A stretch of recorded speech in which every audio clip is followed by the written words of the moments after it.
Le lait. Nous avons tous grandi avec. Nous avons tous bu du lait durant notre enfance pour devenir grands et forts. Depuis des décennies, l'industrie laitière nous vante les bienfaits de ce produit naturel et sain. Mais elle n'est pas la seule. En France et en Allemagne, des laboratoires de recherche sur la nutrition recommandent de consommer quotidiennement du lait et des produits laitiers.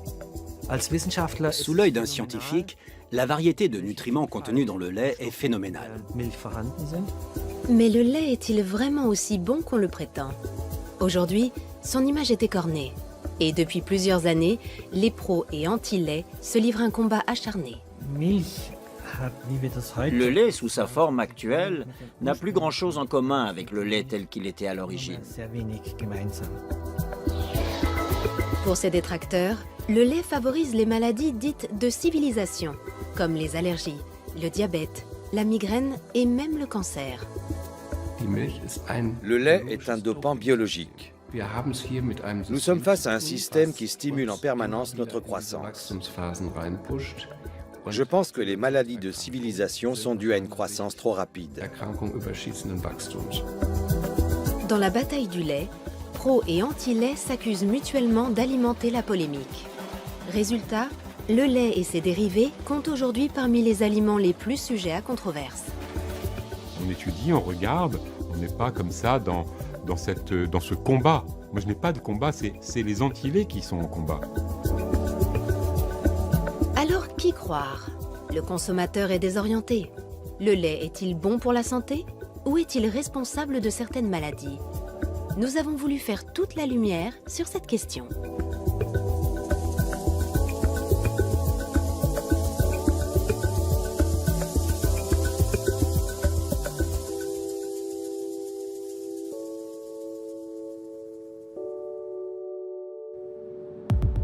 Pour les besoins de cette enquête, nous sommes partis à la rencontre de scientifiques, de médecins et de producteurs de lait à travers toute l'Europe. Première étape, la Bretagne. Nous avons voulu savoir comment le lait est fabriqué aujourd'hui et quel est l'impact de sa transformation sur les consommateurs. La coopérative laitière Laïta a accepté de nous recevoir.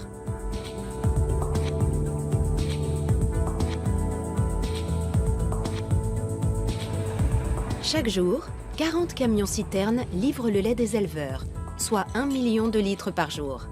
Le lait est ensuite transformé en fromage, en beurre ou en lait en poudre. Dominique Chargé, ici à droite, est le président de la coopérative. Pour ce représentant de l'industrie laitière, la controverse autour du lait n'est pas justifiée. Alors, le lait est un aliment recommandé par les nutritionnistes, c'est un aliment de base, c'est le premier que nous consommons à notre naissance et il est recommandé par le Programme national de nutrition santé. Mais comme tous les aliments, il est aujourd'hui soumis à une certaine controverse. Et pour autant, avec le niveau de sécurité sanitaire et le niveau de sécurité alimentaire que nous avons aujourd'hui dans la filière laitière, il n'y a jamais eu aussi peu de risques. Et pourtant, on entend bien des gens dire que le lait ne serait pas un bon aliment. Et je vous cite l'exemple du beurre qui, il y a 10 ans, était décrié parce qu'il était facteur de cholestérol, alors qu'aujourd'hui, le beurre est reconnu comme un bon aliment. Dès son arrivée dans une laiterie moderne comme celle-ci, le lait est transformé. Les étapes les plus importantes sont l'homogénéisation et la pasteurisation. L'homogénéisation consiste à réduire les particules de matière grasse pour éviter que la crème ne remonte à la surface. La pasteurisation consiste à chauffer le lait à une température de 72 à 75 degrés pendant 30 secondes. Cette étape vise à détruire les germes et les bactéries et à garantir la bonne conservation du lait. Dans cette entreprise, le lait pasteurisé est transformé en différents produits, comme par exemple le fromage. Malgré un mode de production industriel, la direction de Laïta affirme que ces produits restent naturels. Fabriqués de façon traditionnelle, ils seraient sains et sans danger.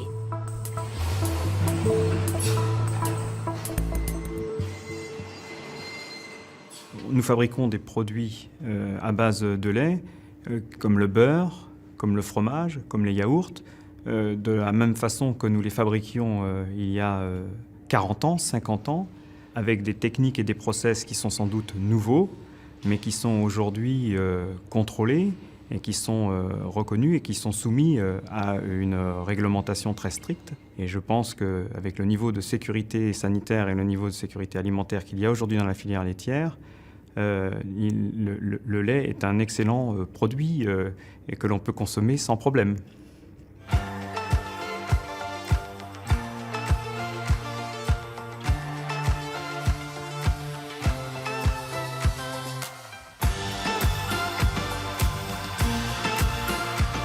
Et vous, c'est quoi votre milk moment? Le lait serait donc sans danger? Ce n'est pas l'avis de certains spécialistes. Nous poursuivons notre voyage à Innsbruck, dans les Alpes autrichiennes. Notre objectif, découvrir si la transformation du lait a un impact sur notre santé.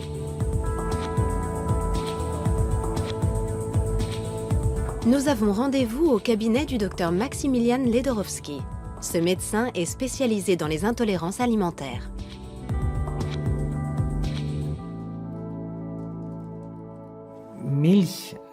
Le lait, sous sa forme actuelle, n'a que très peu de points communs avec le lait tel qu'il était à l'origine.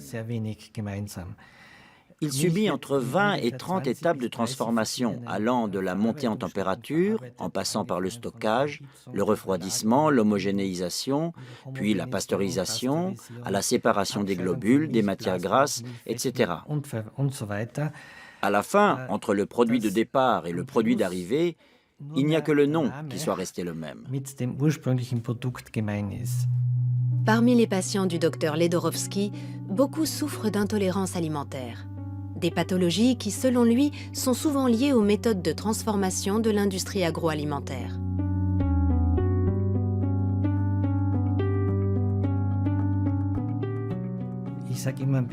Je dis toujours avec ironie que je soigne les maladies que les nutritionnistes ou les médecins-chercheurs en nutrition ont créées grâce à leurs recherches. Les produits laitiers modernes sont particulièrement visés. Pour le docteur Ledorowski, c'est la transformation du lait qui pose un problème. Notre système digestif est naturellement conçu pour digérer le lait et les produits laitiers tels qu'ils étaient à l'origine. Mais la récente évolution de l'industrie agroalimentaire est telle que notre corps n'a pas eu le temps de s'adapter. Il faudrait plusieurs générations pour y parvenir.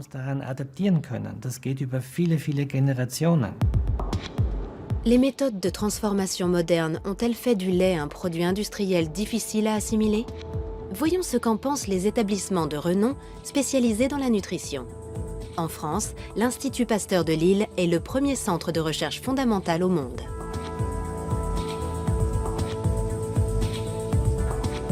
C'est une référence pour le gouvernement français et pour l'OMS, l'Organisation mondiale de la santé. Jean-Michel Le Serre dirige le service de nutrition de l'Institut. Nous lui avons demandé si la transformation du lait pouvait avoir des conséquences négatives sur la santé. C'est une drôle d'idée. Tous les aliments sont transformés et cette transformation peut apporter des modifications positives ou négatives. Les études qui sont faites sur les effets du lait sur la santé ont été faites chez des consommateurs de ces laits transformés, UHT, homogénéisés, pasteurisés. S'il y avait un effet négatif, alors que c'est ces laits-là qui sont étudiés et qui montrent qu'il y a un effet positif, on ne comprend pas. Donc il y a peut-être des transformations qu'il faut étudier, qu'il faut analyser, peut-être rectifier, mais en tout cas, il n'y a pas d'effet négatif notable significativement. Pour le professeur Le Serre, le lait est un aliment fondamentalement sain et sa transformation sans risque. Il soutient donc la recommandation officielle des autorités françaises qui conseillent de consommer 3 produits laitiers par jour. Le lait est particulier pour au moins 2 raisons. La première, c'est qu'il a une composition particulière et assez exceptionnelle. C'est un des aliments qui a la plus grande diversité en nutriments. Et l'autre raison qui me semble plus importante encore, c'est l'aspect symbolique de l'aliment. Le lait est l'aliment qui nourrit le petit. Et cette symbolique lui donne une force particulière.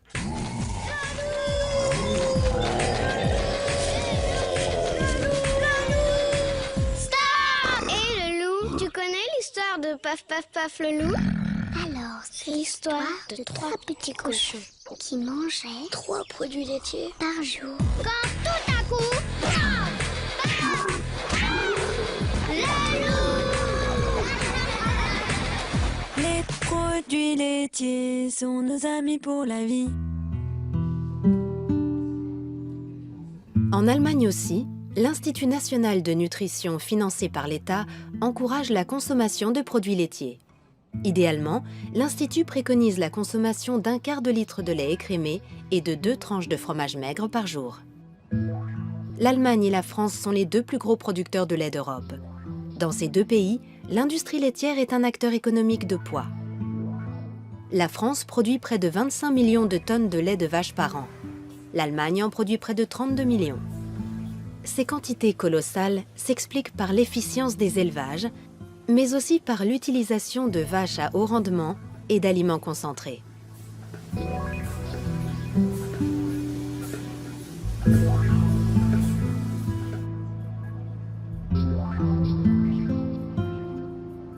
Intéressons-nous maintenant aux méthodes de fabrication dites conventionnelles.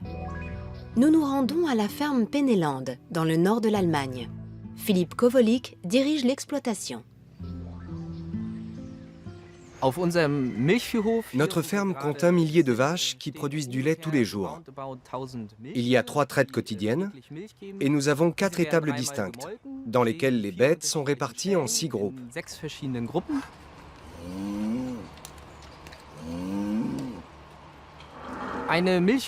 Au cours de leur vie, nos vaches laitières fournissent 28 000 litres de lait, soit une moyenne de 9 500 litres par an.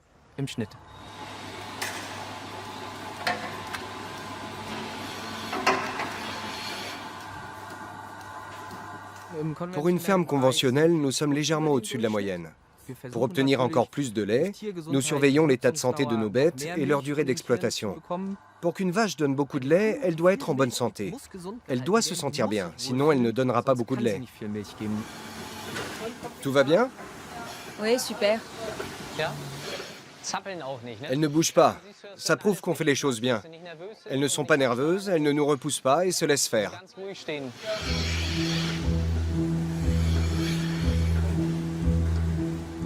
La qualité du lait et de ses nutriments est liée aux conditions d'élevage des bêtes, à leur état de santé et à leur alimentation. Ici, les vaches sont nourries avec de l'herbe et un mélange d'aliments énergétiques composés de maïs, de résidus de céréales et de colza. Autrement, elles ne seraient pas aussi productives. Mais à l'origine, les vaches ne sont-elles pas exclusivement herbivores? Les vaches laitières d'aujourd'hui ont besoin d'aliments concentrés. Si on leur laisse le choix entre de l'herbe et des aliments concentrés, elles iront en premier vers les aliments concentrés. Les vaches ont un certain besoin d'énergie que nous devons satisfaire. On ne peut pas les comparer aux bovins d'il y a 2000 ans. C'est impossible. Une vache à haut rendement, donc qui donne beaucoup de lait, est plus saine car elle est surveillée. Seule une bête bien soignée peut être en bonne santé et donner beaucoup de lait. Une vache ne fait pas ça toute seule. Le lait ne tombe pas par magie dans la cuve ou dans la bouteille. Avoir des animaux en bonne santé et productifs demande beaucoup de travail. Pour Philippe Kowolik, un élevage ultra performant n'a pas d'impact négatif sur la qualité du lait. Au contraire, dans l'ensemble, le lait serait même meilleur. Les nutriments sont restés les mêmes. Si on regarde 20 ou 30 ans en arrière, rien n'a changé. La qualité du lait s'est même améliorée grâce à la chaîne du froid, toujours à 4 degrés. Il faut refroidir le lait très vite. Ensuite, il part à la laiterie dans des camions-citernes. Toute cette chaîne est extrêmement efficace. Elle est contrôlée en permanence. Une fois par mois, on vérifie la qualité du lait de chaque vache. Il y a tellement de contrôles que je peux affirmer en toute bonne conscience que la qualité du lait s'est améliorée. C'est indéniable.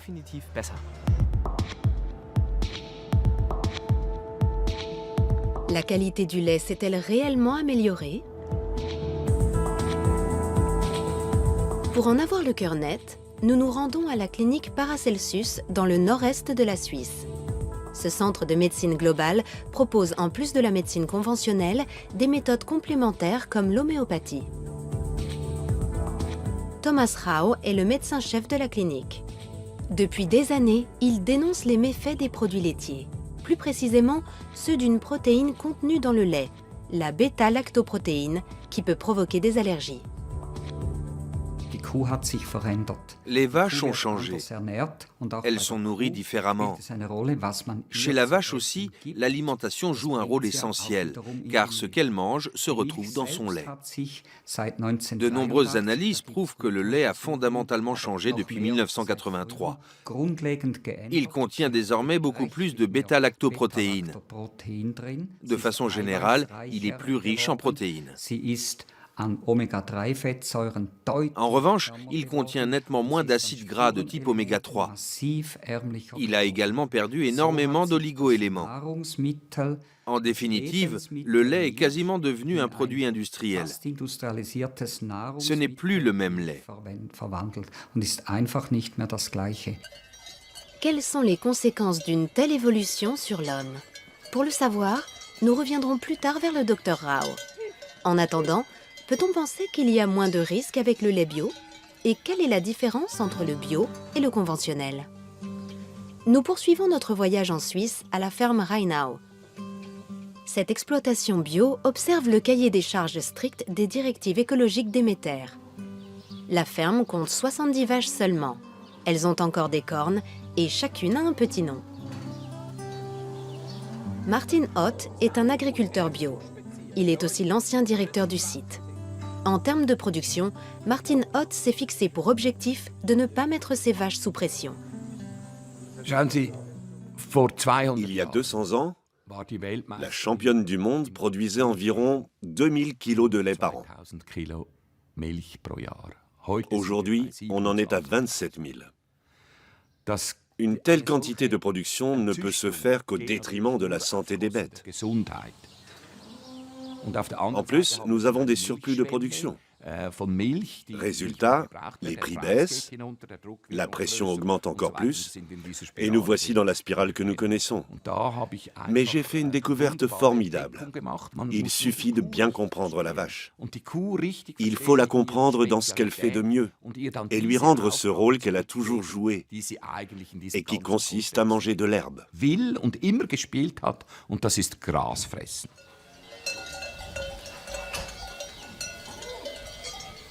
Les vaches sont donc faites pour manger de l'herbe. En tant qu'entreprise certifiée Déméter, la ferme Rheinau mise sur un élevage respectueux des besoins des animaux. Elle n'utilise donc aucun additif dans la nourriture, ni aucun médicament préventif tel que les antibiotiques. Avec les vaches à haut rendement, le recours aux antibiotiques est régulier. Il permet par exemple d'éviter une inflammation des pies. En principe, ces antibiotiques ne se retrouvent pas directement dans le lait. Mais de façon détournée, ils peuvent avoir un impact sur la santé des consommateurs. L'étude des statistiques nous apprend qu'une vache européenne dite normale reçoit un traitement par antibiotiques une fois par an. Ce sont des médicaments ultra efficaces qui perturbent l'équilibre bactériologique du lait. Du coup, la vache devient plus fragile. Autre conséquence, les antibiotiques sont éliminés dans l'urine et dans les excréments qui s'infiltrent dans le sol. Ils modifient la microbiologie des sols, qui modifie la croissance des plantes. Le cycle est sans fin. Avec le temps, l'homme développe une résistance aux antibiotiques, qui deviennent moins efficaces, mais dont nous avons besoin dès que nous sommes malades. Ici, le nombre de vaches dépend de la surface nutritive au sol. C'est une économie circulaire qui inclut l'agriculture et qui se suffit à elle-même, avec pour conséquence des tarifs au litre beaucoup plus élevés.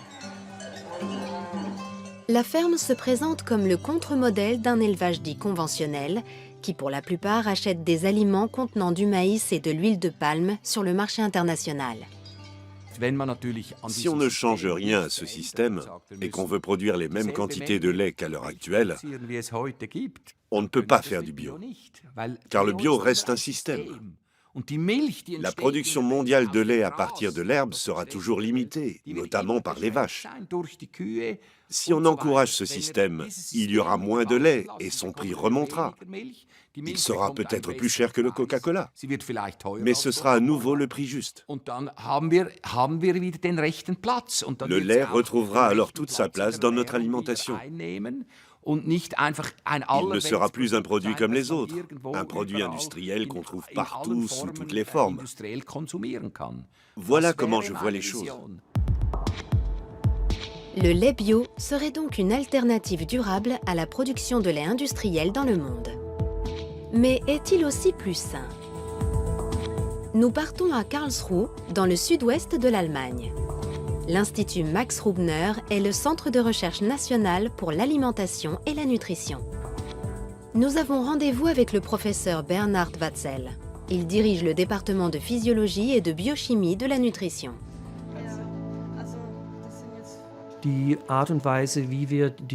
La façon de nourrir les vaches a des conséquences sur la composition du lait. Avec les directives de production biologique, on constate un effet visible sur la composition en acides gras. En général, dans un lait bio, nous avons des compositions plus intéressantes, avec de fortes concentrations en nutriments essentiels, comme les oméga 3. On en trouve en général 50% de plus. À long terme, cela peut présenter un certain avantage, mais un avantage somme toute très relatif. Pour le professeur Watzel, le lait est un aliment sain et le lait bio l'est un peu plus encore. Pourtant, de nombreuses personnes ne supportent pas le lait. La cause la plus connue est l'intolérance au lactose. En Europe centrale, près d'une personne sur 7 est concernée. Depuis quelques années, on s'intéresse beaucoup à l'intolérance au lactose. De plus en plus de personnes pensent souffrir de cette pathologie. Mais au fait, qu'est-ce qu'une intolérance au lactose ? Nous avons posé la question au docteur Ledorowski, spécialiste des intolérances alimentaires à Innsbruck. En réalité, l'intolérance au lactose représente la norme. Car une fois sevré, 75% de la population mondiale perd la capacité à digérer le lactose. Et lorsqu'il ne peut pas être digéré, le lactose est fermenté par les bactéries qui se trouvent dans l'intestin. Le problème, c'est que ces produits de fermentation peuvent provoquer des maux de ventre, des diarrhées, des ballonnements, etc.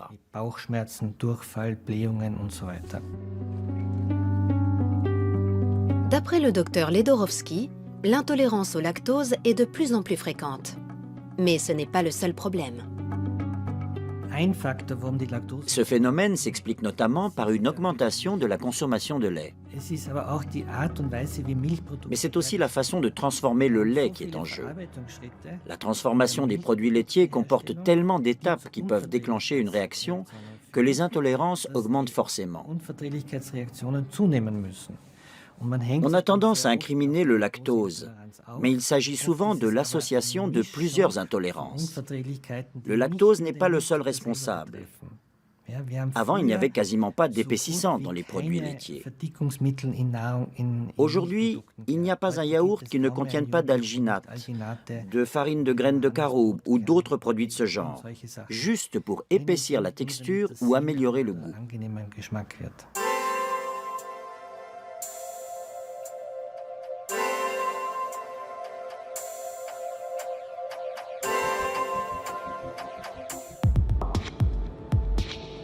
La publicité pour les produits laitiers incite à consommer plus de lait. En même temps, les intolérances sont de plus en plus nombreuses et le lactose n'est pas le seul en cause. Bien souvent, les symptômes sont inattendus. Cet homme en a fait l'expérience. Alain Gouriou vit avec sa famille près de Paris. Avant, il mangeait plusieurs yaourts par jour. Puis, il a commencé à souffrir de migraines. Il n'a d'abord pas fait le rapprochement avec sa consommation de produits laitiers. J'avais des maux de tête persistants, environ 2 à 3 céphalées par mois, qui pouvaient s'étaler sur 2 ou 3 jours si je ne les gérais pas avec de l'ibuprofène. Et donc, ça faisait partie de ma vie quotidienne. J'étais quelqu'un qui avait beaucoup de maux de tête. Donc je me suis dit, je vais aller voir un neurologue, et il se trouvait que ce soit le docteur Aranda. Le docteur Aranda exerce dans une clinique de Courbevoie en banlieue parisienne. Ce neurologue reçoit souvent des patients comme Alain Gouriou. 20 et quelques années que je conseille d'arrêter le lait aux gens qui ont des maux de tête, vous êtes peut-être le 3 millième à me donner le même témoignage. Donc la répétition de l'expérience est toujours un argument de véracité, si on peut dire.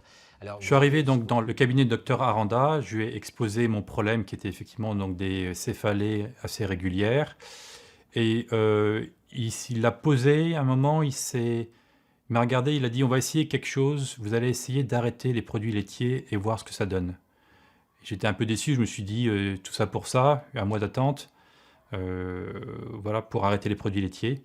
Donc c'est vraiment ça, enfin c'est la discussion qu'on a eue ensemble.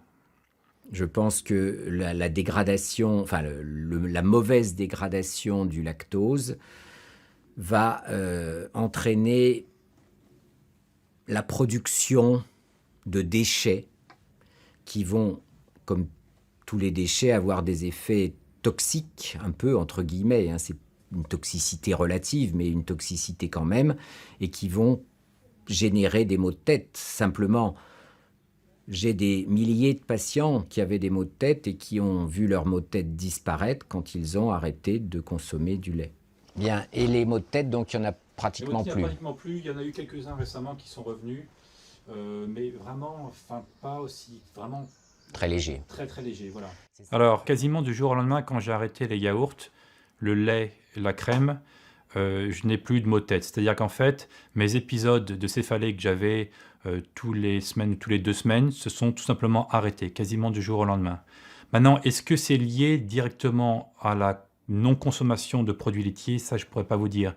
Mais la coïncidence est quand même frappante que quasiment du jour au lendemain, j'arrête le lait, les crèmes et les yaourts et que je n'ai plus de maux de tête, ou que des maux de tête très légers qui durent très peu de temps, que je n'ai même pas à traiter avec de l'ibuprofène.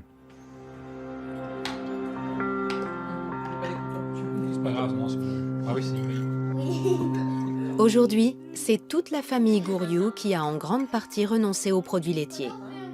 Ils les ont remplacés par des substituts végétaux, comme le lait de riz. Beaucoup de gens qui consomment du lait avec des troubles intestinaux se plaignent d'être fatigués, de mal dormir, d'avoir la tête un peu embrouillée. Tout ça, ce ne sont pas des maladies, c'est pas bien étudié dans les études scientifiques, mais dans mon expérience, c'est vraiment très souvent mieux quand les gens arrêtent de lait. Ils se sentent plus en forme, plus en forme, la tête plus performante, etc. Retour à l'Institut Max Rubner.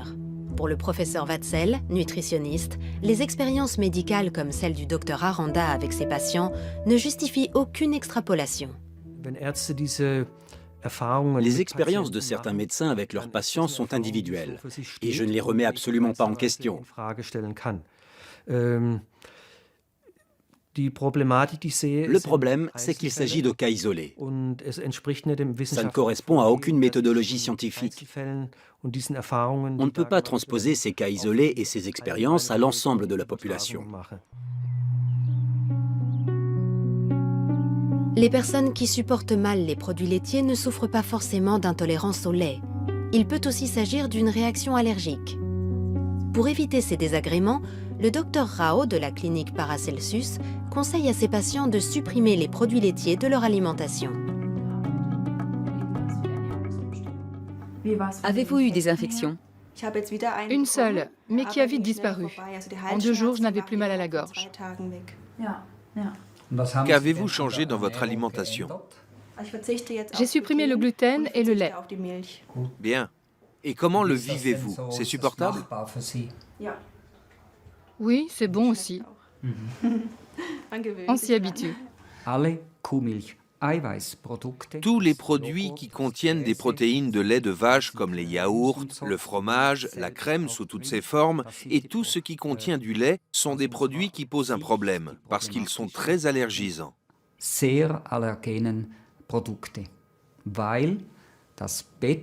La bêta-lactoprotéine, la protéine de lait de vache, est de loin l'allergène alimentaire le plus fréquent. Beaucoup plus fréquent que le lactose et beaucoup plus fréquent que le gluten, les fruits à coque ou autres.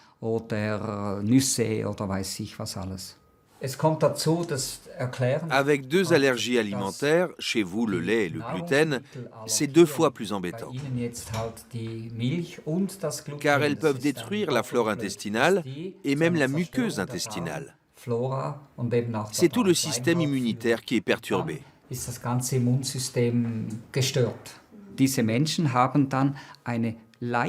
Ces personnes ont un taux d'histamine légèrement plus élevé. Du coup, elles réagissent plus fortement à d'autres allergies.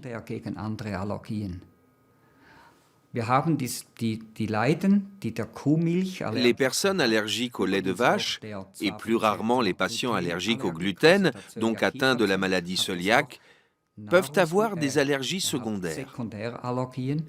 Elles peuvent être allergiques au pollen, aux fraises ou aux poils de chat.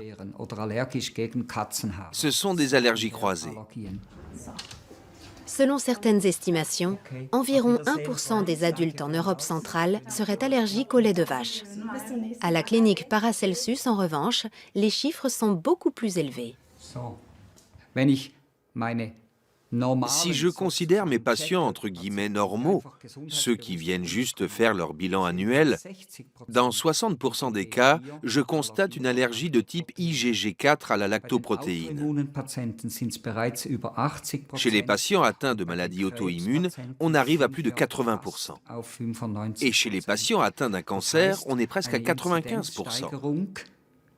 Cela signifie que le nombre d'incidences augmente avec ces maladies. Et si je fais ce constat chez des centaines de patients, pour moi, ça a autant de valeur qu'une étude.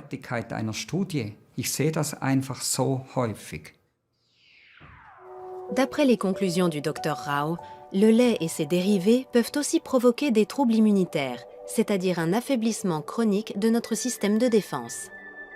La conséquence est une plus grande fragilité face aux infections, comme l'angine chronique ou la sinusite chronique. 1 litre de lait contient le lait de plusieurs milliers de vaches. Et ces milliers de vaches sont traitées avec des antibiotiques. Et la pasteurisation modifie les protéines. Cela crée un désordre immunologique.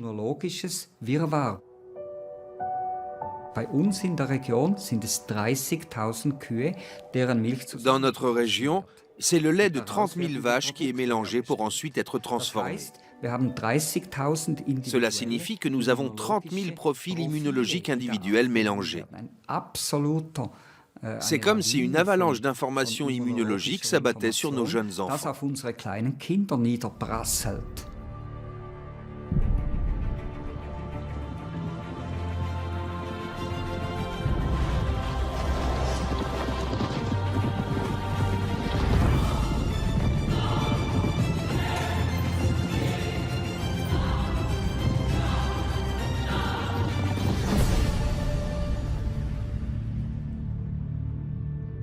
Le lait, une force de la nature.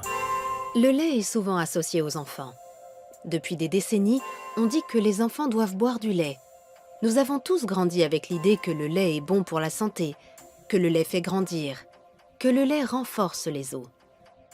Quand j'étais petit, le lait était un élément essentiel de notre alimentation. On n'avait pas besoin d'explications ni de raisons particulières, c'était comme ça. Les centres de recherche comme l'Institut Pasteur de Lille le confirment. Le lait est particulièrement recommandé aux enfants. Il a une grande diversité. Il contient des protéines de très grande qualité, de très grande diversité, avec des spécificités au niveau de leur efficacité pour faire grandir.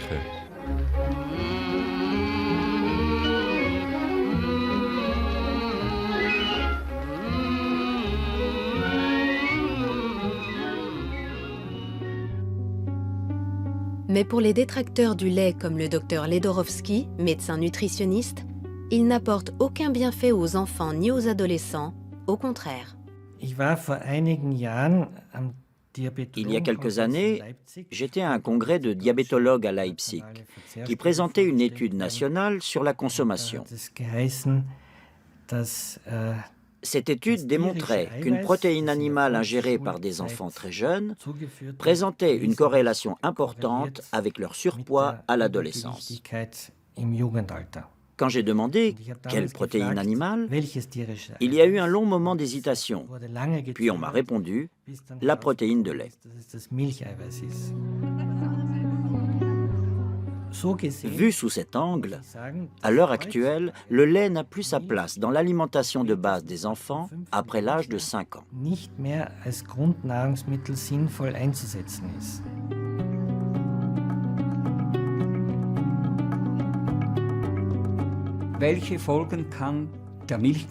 La consommation de lait peut avoir des conséquences très différentes sur les enfants. Ils peuvent développer des allergies, de l'asthme, et même à long terme, avec l'hyperstimulation du système immunitaire, des maladies auto-immunes.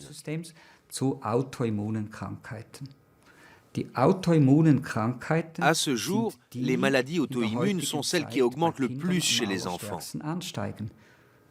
L'arthrite juvénile, le diabète et beaucoup d'autres.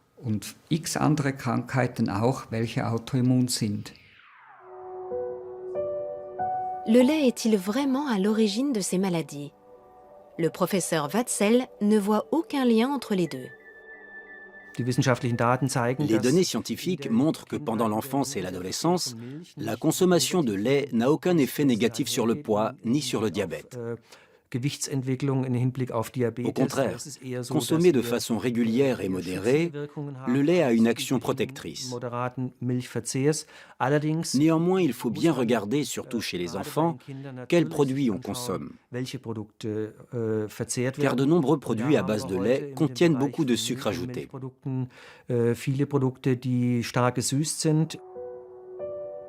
Ce ne sont donc pas forcément des produits que nous conseillons pour l'alimentation des enfants. En revanche, le lait, les yaourts nature et le fromage sont tout à fait recommandés, car ils contiennent une grande variété de nutriments essentiels. Le lait est un produit naturel et de qualité. Le lait est sain et il rend beau. C'est ce qu'affirme ce spot publicitaire. Un message qui n'est pas si éloigné de l'adage selon lequel, grâce à sa forte teneur en calcium, le lait favorise le développement des os chez l'enfant et prévient l'ostéoporose chez l'adulte.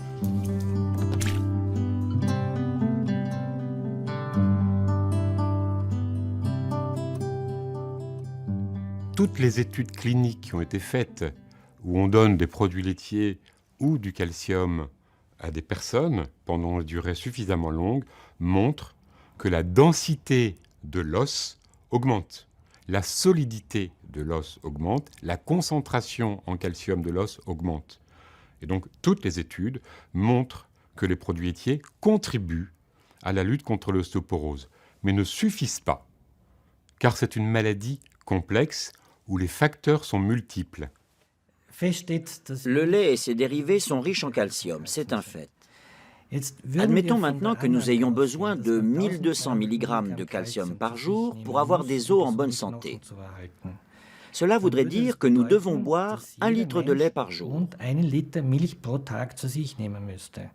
Cela signifierait aussi que tous les mammifères, une fois sevrés, n'ont plus cette source de calcium et sont sujets à l'ostéoporose. Par extension, toutes les personnes sevrées et intolérantes au lactose souffriraient d'ostéoporose. Or, on constate exactement le contraire. Dans les pays où l'intolérance au lactose est endémique, les cas d'ostéoporose sont beaucoup plus rares que dans les pays où il y a peu d'intolérance. C'est le cas de l'Allemagne et de la Scandinavie, où la consommation de lait est la plus importante. En Suède notamment, la consommation de lait est très élevée. Il y a 2 ans, une étude suédoise a fait couler beaucoup d'encre en France et en Allemagne. Selon cette étude, les personnes qui boivent beaucoup de lait ont un risque de fracture osseuse plus élevé et une espérance de vie plus courte.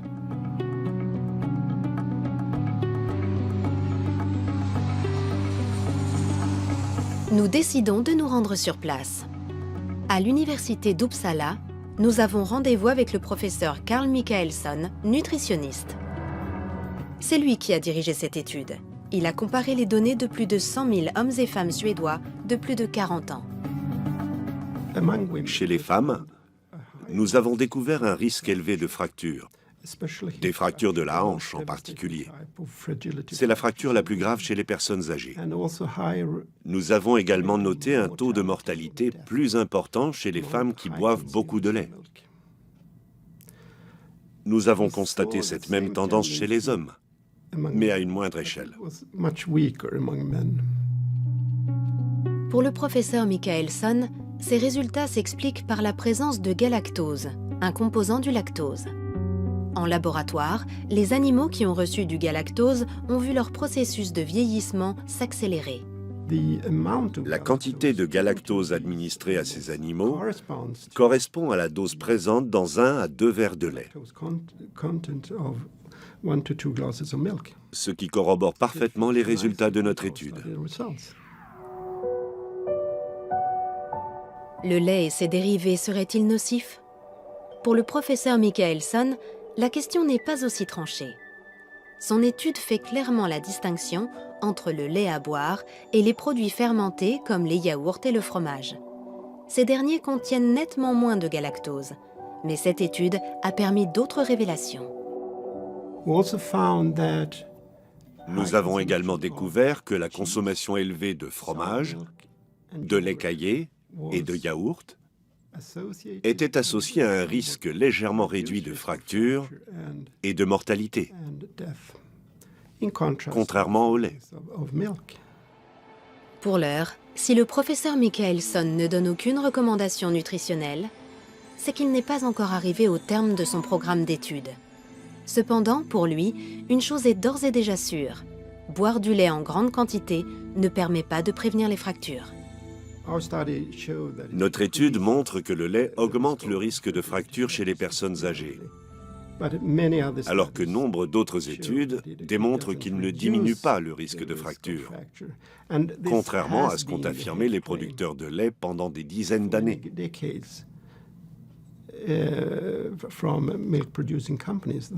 Ils prétendaient que boire de grandes quantités de lait permettait de renforcer les os, mais les preuves sont très maigres.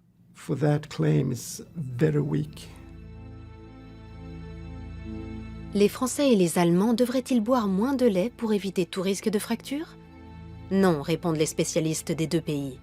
Les centres de recherche sur la nutrition maintiennent leur position, car la consommation de lait en Suède n'est pas comparable à nos pays. Par ailleurs, cette étude montre que boire du lait en quantité trop faible n'est pas bon non plus. Quand on regarde dans cette étude, les femmes consommaient environ 600 ml de lait par jour. Aujourd'hui, en France, on est à 100 ml. Donc ce sont deux choses qui sont totalement différentes. Et donc il faut se poser la question du pourquoi les excès de produits laitiers, puisque c'est un excès, ne sont pas bénéfiques. Il me semble qu'un excès n'est jamais bénéfique. Et donc moi, je ne recommande absolument pas l'excès. L'autre excès qui est bien démontré cette fois-ci, c'est que les personnes qui ne consomment pas du tout de produits laitiers, pour des tas de raisons, ça peut être des enfants qui n'en consomment pas pour des raisons qui sont liées à une intolérance quelconque, ont beaucoup plus de fractures, 2 à 3 fois plus de fractures. Ça, c'est totalement démontré. Cette étude suédoise aura eu le mérite de prouver une chose. Avec les aliments complexes comme le lait, il est difficile d'être catégorique. Par ailleurs, dans quelle mesure les résultats d'études isolées autorisent-ils l'extrapolation? Lorsqu'on s'intéresse aux effets des aliments sur la santé, il convient de se poser la question suivante. De quelles informations disposons-nous? Toutes les études ne sont pas aussi qualitatives. La communauté scientifique a défini des critères bien précis afin de juger de leur bien-fondé. Quelle est la pertinence de ces données? S'agit-il d'observations pures ou d'expérimentations? Il existe toutes sortes d'études. Nous, les scientifiques, sommes en mesure d'établir un classement. Nous pouvons les ranger dans la catégorie des études convaincantes, des études plausibles ou de celles qui relèvent de la possibilité.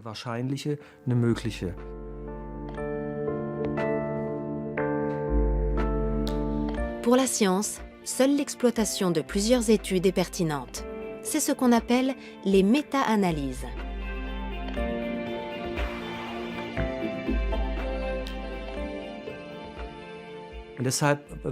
Je conseille toujours aux journalistes de ne pas se fier à une seule étude, car vous en trouverez toujours une qui confortera vos arguments ou votre interprétation. Mais du point de vue scientifique, ce n'est pas juste.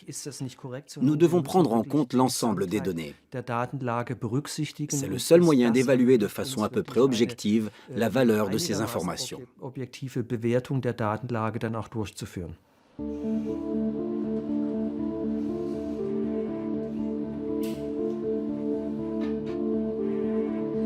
Dans l'ensemble, les médecins qui, contre l'idée générale, recommandent de supprimer le lait, ne s'appuient pas sur des études. Ils préfèrent se fier à leur expérience thérapeutique avec les patients, même s'ils n'ont pas la reconnaissance scientifique que peuvent apporter des études.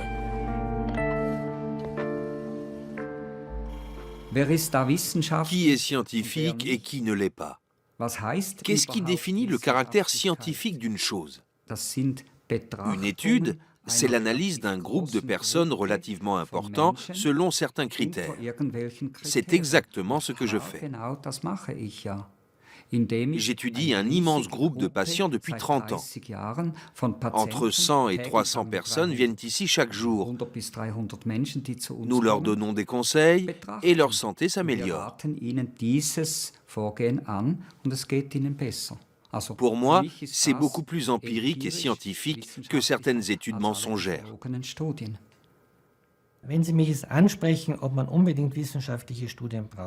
Si vous me demandez si ces études scientifiques sont vraiment indispensables, je vous citerai l'exemple de la migraine. Il n'y a aucune étude qui prouve scientifiquement ou statistiquement que les céphalées sont liées à la consommation de tel ou tel aliment. Pourtant, certaines personnes disent « Quand je mange du chocolat, j'ai mal à la tête. Quand je mange cet aliment-là, ça déclenche une migraine. » Mais je ne peux pas le prouver statistiquement. Pour autant, ces informations ont-elles moins de valeur que d'autres, alors que ma pratique me permettra d'en reproduire les effets?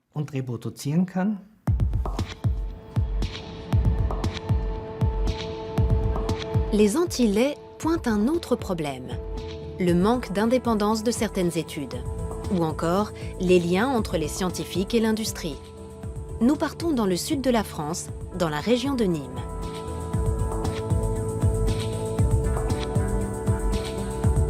Thierry Soucard est journaliste scientifique. Il est aussi éditeur et auteur militant. Il a écrit plusieurs livres très critiques sur le lait.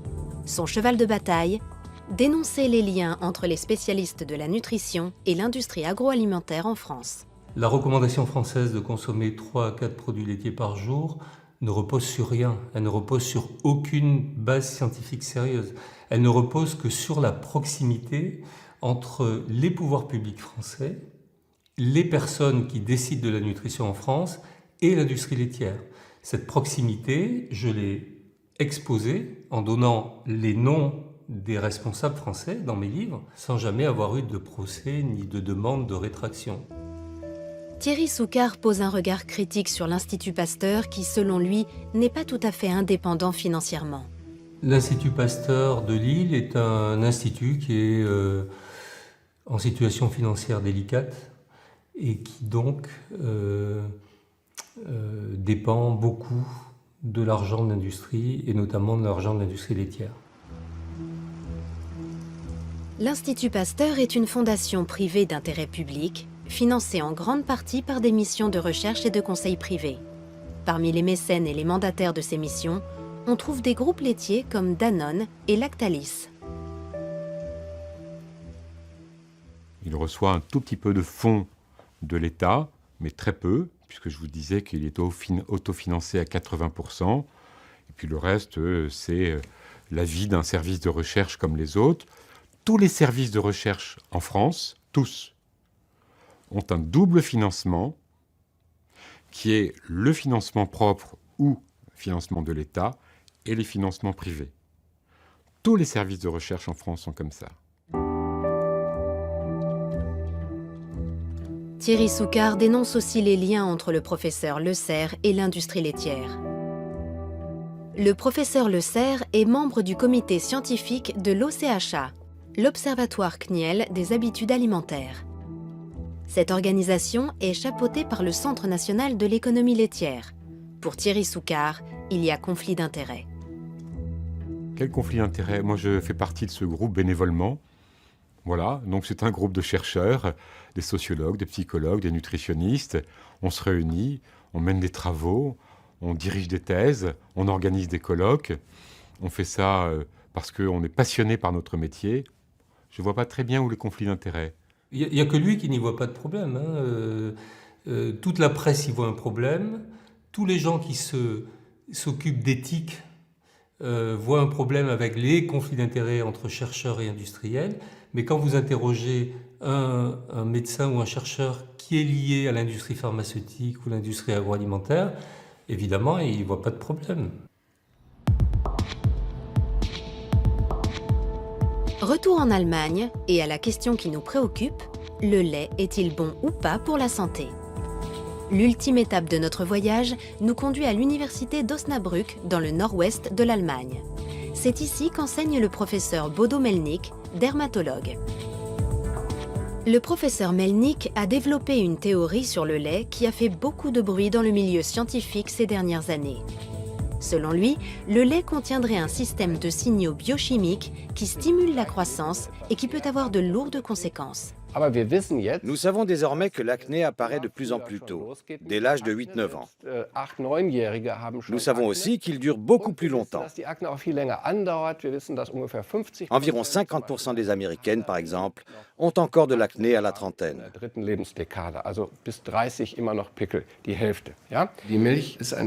lait est un sujet passionnant. En 2008, l'université de Harvard a publié les résultats d'une étude épidémiologique. Celle-ci montrait pour la première fois que la consommation de lait favorisait l'acné. Je me suis demandé, mais comment est-ce possible? Comment le lait peut-il avoir une action sur les glandes sébacées? Il doit forcément agir de l'intérieur. En clair, il doit envoyer un signal. Nous avons donc redéfini le lait. Nous avons décrété qu'il ne s'agissait pas d'un aliment ordinaire.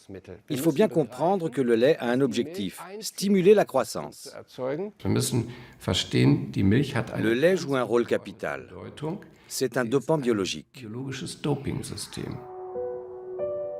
D'après la thèse du professeur Melnick, le lait envoie 2 signaux de croissance dans le corps.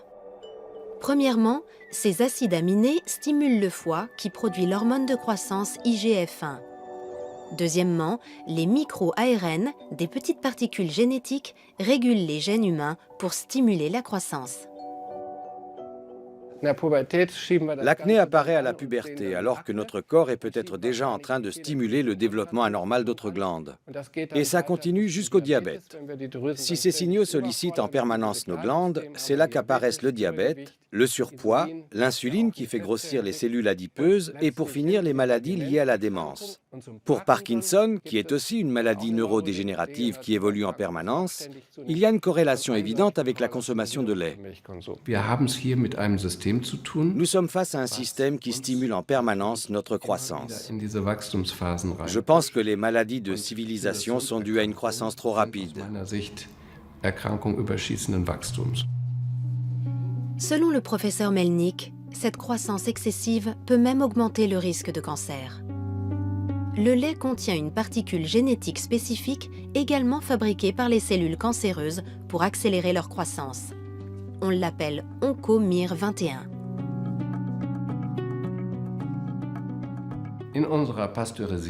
En buvant du lait pasteurisé, nous absorbons des OncoMIR21. En effet, la particule génétique MIR21 du bœuf est parfaitement identique à celle de l'homme. C'est extrêmement dangereux. Je pense que le lait pasteurisé devrait être retiré de la vente. Je conseillerais vivement aux patients qui veulent boire du lait de choisir du lait UHT, car cette étape de chauffage à très haute température annule cet effet.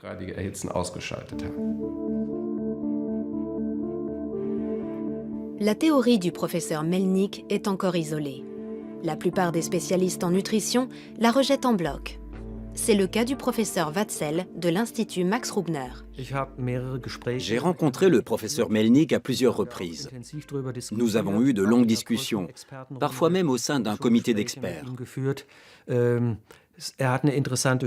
Son hypothèse est intéressante, mais il n'a aucune preuve dans la pratique. Les données issues d'études expérimentales ou d'observations sur des humains indiquent le contraire.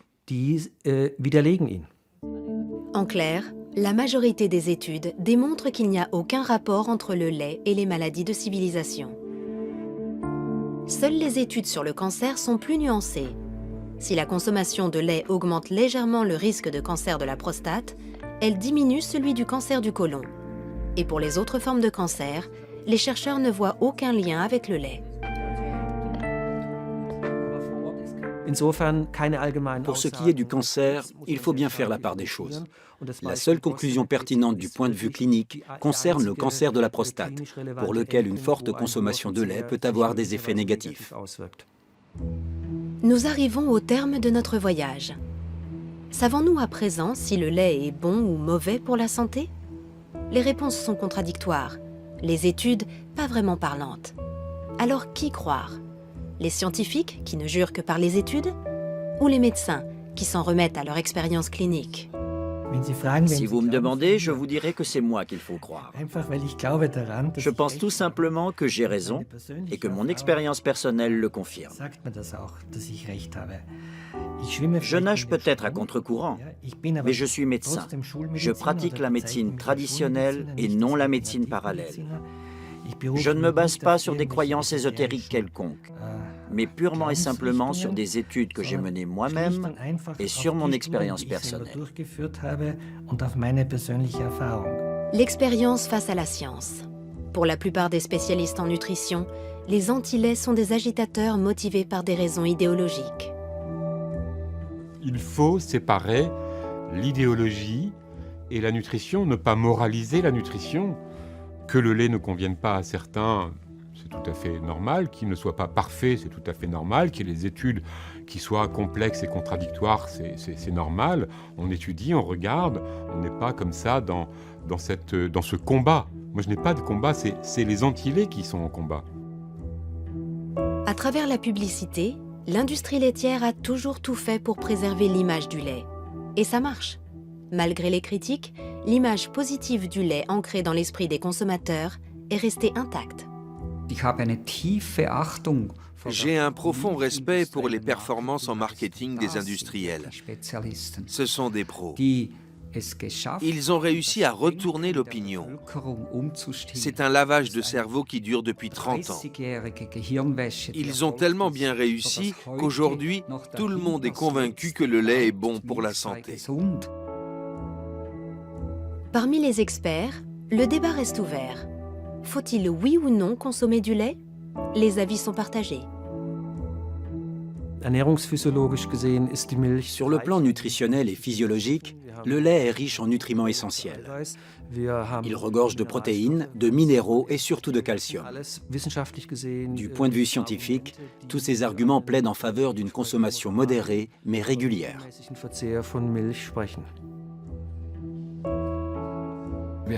Ces produits sont désormais présents dans de nombreux domaines de notre alimentation.